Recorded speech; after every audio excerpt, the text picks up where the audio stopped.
Yo, chat. This is Protect. Yeah. Sneak. Yeah. Everybody say hey. This is Borehole, a collective of artists and content creators that this past year has started a movement and made a name for themselves. But it didn't happen overnight. Behind every member and the collective itself are years of quiet struggle and painfully slow growth. To understand how it all began, you have to go back to the very start with Bruce's come off. Keep it real with yourself 2025. No fake flies or no, oh, I'm a new me, I'm new this, I'm new that. I'm the same nigga going into a different year. Still the flyest though. Niggas saying this, niggas saying that. I don't really get no fuck, cause at the end of the day, I'm ball. Like,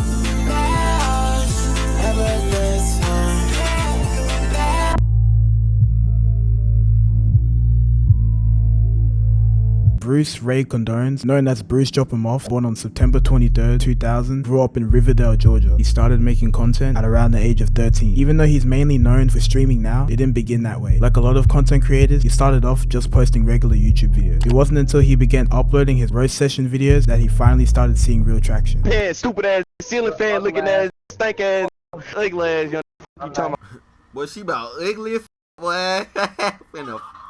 Finna flame my ass. Oh, you get your fat ass back. He started gaining thousands of subscribers every month while he was still in high school. But it wasn't all good times. During that time period, he was failing a ton of classes and got suspended a couple of times. And honestly, just didn't care about school at all. I was depressed, sad most of the time because I'm failing my classes, parents on my ass. I'm getting suspended for wearing a hood. Just stupid. And even though the views and subscribers were rolling in, he says he wasn't making any money from it at the time. I wasn't even making money, bro, like how people think that YouTubers make money. Still getting thousands, 30,000, 50,000 views. You not making no money from that? No money, bro. In 2017, while he was still in 11th grade, Bruce decided to take a leap of faith and go all in on streaming, pretty much letting his YouTube channel die. Fast forward to 2019, right after graduating high school at 18, he moved back in with his mom to pursue streaming full time, going all in. Now you'd think he would have a decent streaming setup by now, right? Nah, he was streaming on the floor from his PS4. Oh my god, you got 2008 Iverson Braid. Damn, back up, hot breath. Carmelo Anthony Long Lost. You talking about a log of wood, people? What did you talk about? Fucking Nintendo games, you take. But somehow, he still pushed through and started finding some success even with that setup. He still managed to become a Twitch affiliate and was pulling a consistent 100+ viewers. Eventually, he saved up enough money through various means to finally buy a PC. Fast forward to around 2020 to 2021, still streaming from his mom's house. This is when Bruce would link up with one of the members of the Borehole collective, Protect, through Discord. When was the first time you guys actually met? 2021. Yeah, 2021 going to 2022. But was really knew of each other before that though. We was chilling in Discord playing 2K all the time. Like 2020, I feel like going into 2021. Ever since then, it's been locked in for real. And just to make it clear, Borehog was already a thing before Bruce met the collective. And also, I don't think Borehog is an actual real label. It's just a group or collective. I don't think it's a case where Bruce is actively going around looking for niggas, signing niggas and all that. I don't think that's the case. Bruce continued to stream, and in 2022 to 2023 is when he finally started reaping the rewards. After years of streaming every day and at times staying up for days straight, he saved up enough money to move out of his mom's house in 2022. Then in 2023, after 10 years of grinding, he finally hit 1 million subscribers. Oh my God, I got a dog.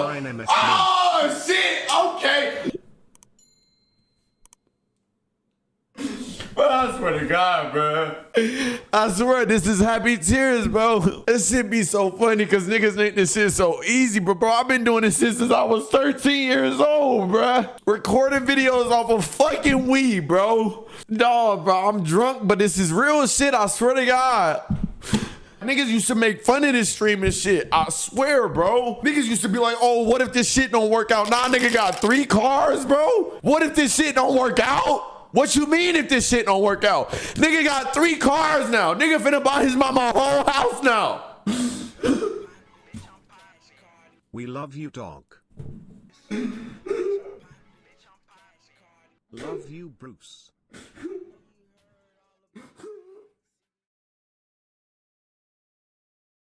Even though the collective had known each other personally for years, by 2024, most people still didn't know Borehog existed, or that Bruce even had a connection with them. With Bruce's newfound success and big audience, he finally had the platform to put the whole collective in front of way more eyes, and take them to that next level. And that's exactly what he did. In May 2024, in the middle of all the hate he was getting, Bruce publicly announced for the first time that he was starting his label Borehog. Right after that announcement, the first person he brought into the spotlight was Protect. They linked in Miami and showed a music video for one of his songs, and that became the first official drop to get the ball rolling. But we'll we'll get back to Protect later in the video. Even though Bruce kicked everything off with Protect, I didn't really start paying attention until a couple months later when he posted his other artists.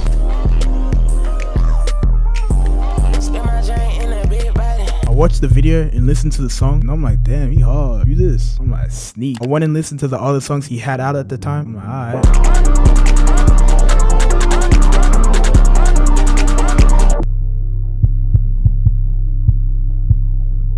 Unlike Protect, Sneak barely got anything out there about him. No interviews, almost like he's really trying to dodge the cameras and spotlight. Being from Athens, Georgia, I do know his real name, but I ain't finna say it because I don't think it's well known, but you can find it for yourself. Age-wise, I think he's around 22, I think. But Bruce and Sneak have known each other for a minute, damn near 6 years at this point, with this picture of them together in 2019 surfacing. I have no idea on how or why he decided on the name Sneak. He had a ton of songs he posted on his old Twitter from 2020 to 2022, but he ended up deleting most of them. The earliest songs of his still up on SoundCloud that I could find is Bound 222. Blue light on the gun, shit like Squirtle. Hit him with the shell, nigga turn to a turtle. Next thing I'm a sneak. Before he transitioned into the sound he got now, his early work does remind me a lot of Glock 40, I'm not gonna cap. From the flows all the way down to how his voice sounds. 2023 is when I would say Sneak really started to take rap seriously. He dropped his first EP this year and started working with a group of well-known producers that you probably know of, being Draco FM, with guys like Sky, Legion, Rock, and Gyro. Those are the main guys you would have heard of out of the group. And to sum it up, they're basically the main producer group that are pushing this whole new distortion rage wave, or at least leading it as of right now. And you definitely would have heard their work if you listened to Salmon Song, Ken, or even Che. And Rock especially played a big role in producing Sneak's first official album, which I'll get into later. He kicked off 2023 dropping tracks like Boxed In, We cannot be friends. I'm gon' blow. I know. his first collab with Protect on Justin Bieber, It's a raw. Put me in the game, we gon' take you out. But we ain't the same, you can say I'm about it. I hate the game, my vision get. he also dropped a collab EP this year with another artist named Milan, but personally, I'm not gonna cap, it wasn't that great. It's pretty rough. You wanna try this shit, you falling down a bottomless pit. You try to go swallow my spit. He dropped his first official EP, Almighty, on July 7th. He's always had good beat selection, but on this, the way his voice is on the songs is too much. That super loud delivery, his voice is just blasting over the beat, it was just throwing me off. For example, on the very first song, Off the Ground. But that's just part of being an artist, and you gotta try to find your sound, as he didn't keep that voice for long. By 2024, going forward, he flipped it to a more melodic but kinda still raspy style, like on tracks such as Iron Flex and RX Only. What's the reason? You got niggas talking down me.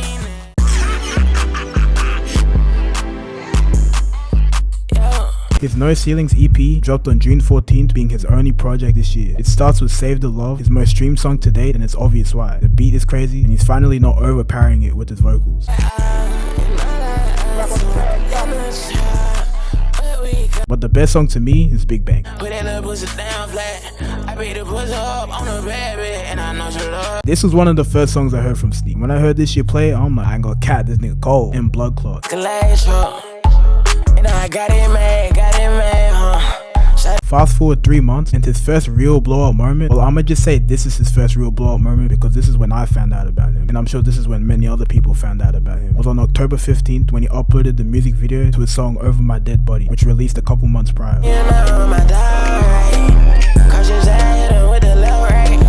Just to give you a gauge of how small he still was at the time, I know monthly listeners isn't the best way to gauge, but it's the most convenient one because it's like right there. But if I remember correctly, he was sitting at around 12k monthly listeners, if I remember right, just to give you a gauge. But throughout the rest of the year, he just continued releasing songs like Overdrive, Sopranos, Reload, let go. Stick up like Soprano. Carrying out the ammo. Murakami. He was flowing on this bitch though, I ain't gonna cap. And Hia.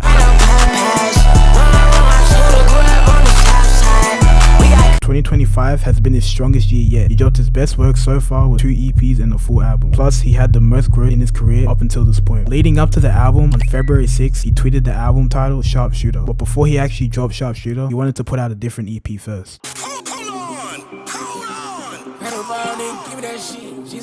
Hashtag 34 dropped on February 25th, 2025. This is a cold little EP, I ain't gonna cap. Them first 3 songs, fall for shit. Skydiver, X6, they were hard.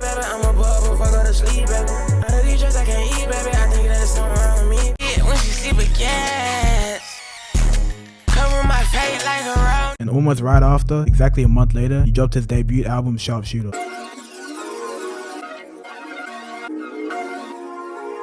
Like I said before, Rock had a heavy hand in this as he was the executive producer and produced, or at least had a hand on a bunch of the songs on the album, but shout out to all the other producers too. But the album was pretty short, only 32 minutes. He started smooth on the first track. Then tracks 2 and 3, OK Bull and Ocho Cinco, were really the only 2 turn songs on the project. Okay, bull, baby, I'ma dug your head like After that, most of the project slows down. You can tell it's really trying to make it a full body of work with songs like Post Spin, They Never Coming Back, and Have It Your Way. Still, he had moments where he was catching flows and turned it back up, like on the second to last song, Vohi. A lot of niggas be catching flows, but the way Sneak does it on these beats, I'm not trying to glaze, but it kinda sounds effortless. He just naturally got that swag, I'm not gonna cap. 4 months later, he dropped another EP, Framed in Red. Now this was a good EP. He came in, did what he needed to do, then boom, out. From Good Time,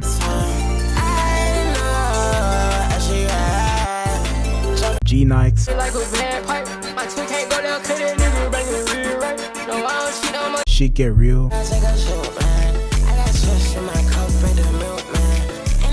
Craig, Thumbs Missing,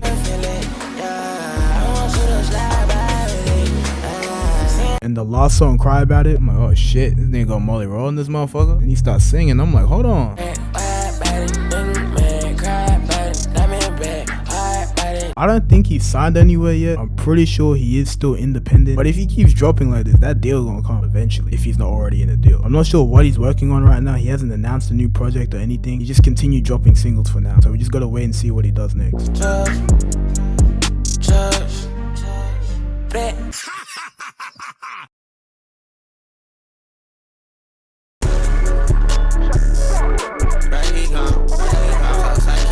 Going back to the first artist he posted, he would still now be the bigger artist out of the two, and that artist being Protect. Ricky Shanklin, born on August 20th, 2003, grew up in Buffalo, New York. As a kid, he played soccer, later transitioning into football and basketball. Growing up, he was already on the internet making random videos way before he even thought about touching music. Yo, I'm a daredevil. Please, you want to see? Please. Alright.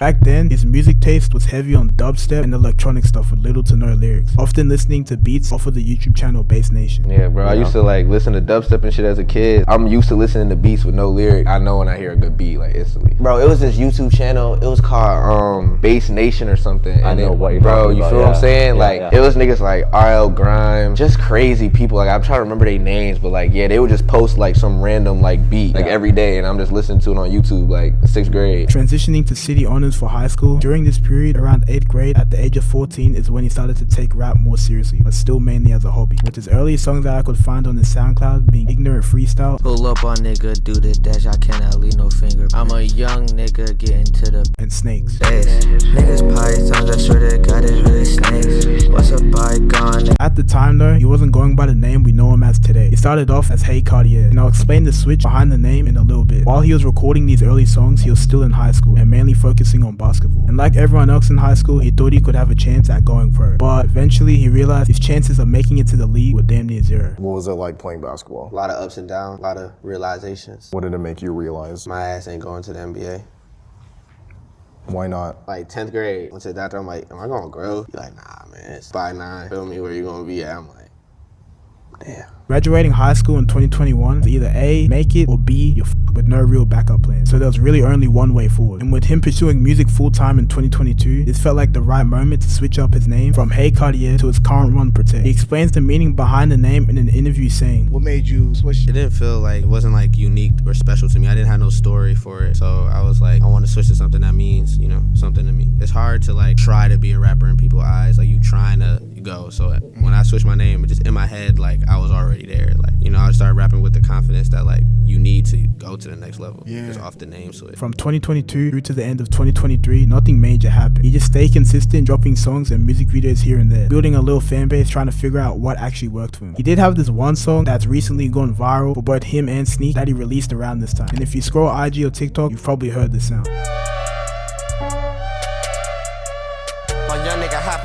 The crazy thing is, I had no idea this was him and Sneak until I was making this video, and I was like, oh shit, nigga, this was you, nigga, what the fuck? 2024 would end up being the year all the work he'd been putting in for years finally caught up to him, releasing 2 projects and finally getting the breakthrough he's been looking for. But first, he kicked off the year with a short EP called Been Having on January 4th. And if I'm not mistaken, this was actually his very first EP ever. But in this EP, and moving forward to his first mixtape, is where he switched his sound and flow to a more dark plug sort of style. The 3 songs on the EP were Always Be High, Take his ass off like what you doing, nigga. Had a bag, but your ass blew it, nigga. I'm too smart, I can't hang with no stupid nigga. Want some Lugoria, Get his man. 2024, I'm trying to run up 100 man. Quick band of 100 man. Stay with them young thugs and them and Stay on the Road. damn person, I done been through 'em up. She asked what I rep, bitch, I been through it up. We sit through the block and we blend through it up. I'm fucking girl. What was the first thing that worked? First thing that worked, I think All On Me. When I made All On Me, I remember listening to it. There's just no way people don't hear this. I really felt like I put my all into that shit. That's why I said All On Me. I put my all into that. That was like the first time in my like whole career where I was like, nah, this shit gonna work.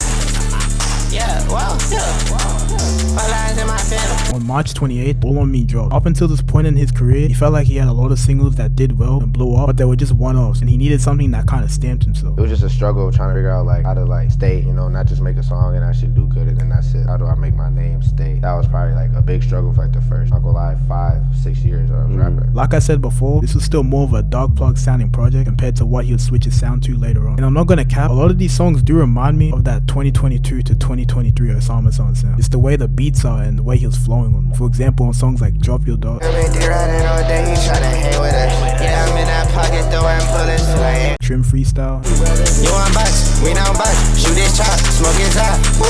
These out this shit. and Panda. Boy, is you insane, bro?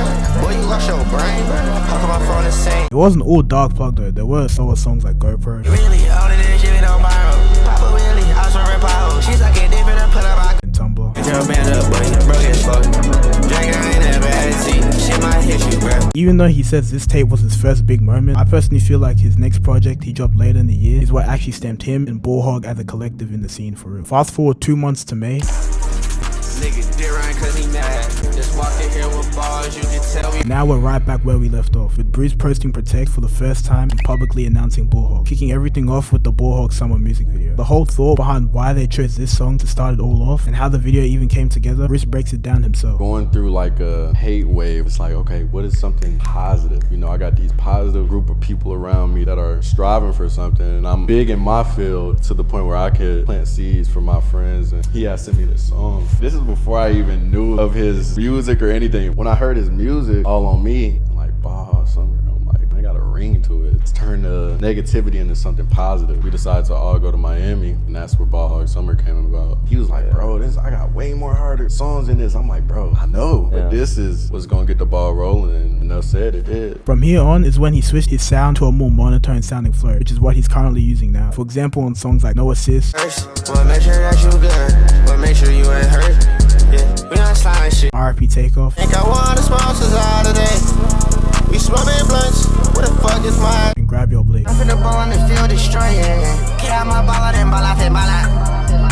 Now his full focus shifted to his debut album. On the months leading up to it, on August 6th, he tweets that the album is finished. 2 months later, he tweets saying the album comes out this month, but that wouldn't end up being the case. Coming on Bruce's stream and explaining, Okay, now I do gotta talk about something, bro. Alright, y'all, I got bad news, bro. The album is delayed, bro. If I could drop it, I swear to God, I would drop it, bro. But it's not coming out in October, bro. during the stream, they previewed a few songs off the tape to tease it a little more. Yeah, what song though? Let me think. Please be consistent. Play the first shit. In a black truck, score that trick.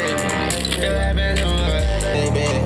I ain't fly as hell, I feel like a pilot. I think a big part of the delay was him finally signing his first deal with Atlantic around this time, which also explains why when the album did come out, it was pushed so much. But as you can see, him taking the risk to go all in with music, it finally did pay off. With all this happening in 2024 alone, you just gotta keep going for real. You never know when it's gonna be your time to go off. 2 months later, on December 17th, he dropped the track list. 3 days later, the album was out. Yeah, I'm not gonna lie, I have only good things to say about that project. The whole point was to set the tone. That's why it's Ball Hog for life. There's a Ball Hog tag on every song. I'm talking about balling, you know what I'm saying? That's what it was. That was 2024 for us, bro. It was just balling. I'm in love with that project, and I really feel like it did what it was supposed to do for everybody involved. If you not Ball Hog, then die. This album had a lot of mixed opinions when it dropped. Some people liked it, others hated it. But this is the project where he finally locked in on a sound that's more of his own and actually kind of more distinctive. I would say mainly in his voice. On tracks like Hat-Trick, You did me wrong, but fuck it, it don't matter. I did the math and I look. I Wanna Talk, Blue honey, pink 50. I ain't scared, twin with me. Babysit, Nigga know I'm on go, my God, right there, bitch. Nigga, you got grub, you got. and ISO. He think he could guard me, but he ain't got no claim. Fuck a hard, yeah, these bitches tatted on. And my personal favorite, Rubber Bands, on some chill shit. Put rubber band on my mother. Put one out. But the way he sounds on this album and the way he flows, it does kind of remind me of Lucky. It's that really lazy flow, how he just mumbles, but it worked for him. This is the sound that got him up and people are obviously gravitating towards it. After the success of Ball Hog for Life, it wouldn't be long until he dropped his next project just 8 months later, heading into 2025. In the lead up, he teased the album through a few tweets, at the same time doing multiple shows from NYC, Texas to Atlanta, where Bruce actually pulled up and made a surprise appearance.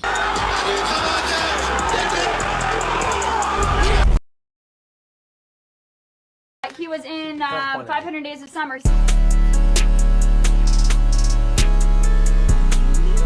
Why he chose 500 Days for Summer for the album name, he explains in an interview. You know, I had dropped Ball Hard for Life. So after I dropped that, I kind of went away a little bit. So I was just watching a lot of films. 500 Days of Summer is just one of the films that I had ended up watching. And I just fucked with the name of the title. So I'm like, damn, 500 Days of Summer, that like kind of relate to me just in the fact it take place in summer. Nah, I watched the movie and I'm like, nah, this movie is raw. I feel like this was straight up a continuation of the sound from Ball Hog for Life, but with better production. I prefer Ball Hog for Life personally, but to each his own. But off the album, I did fuck with Hasta La Vista, If You Got Me, Count Up, Jumbo, and Betrayer.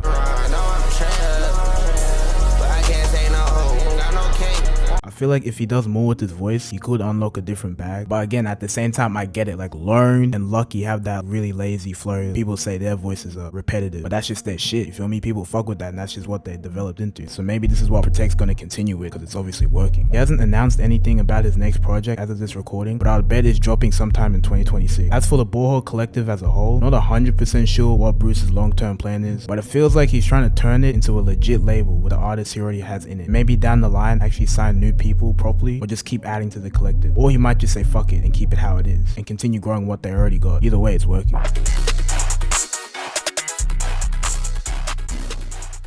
If you not Ball Hog, then die.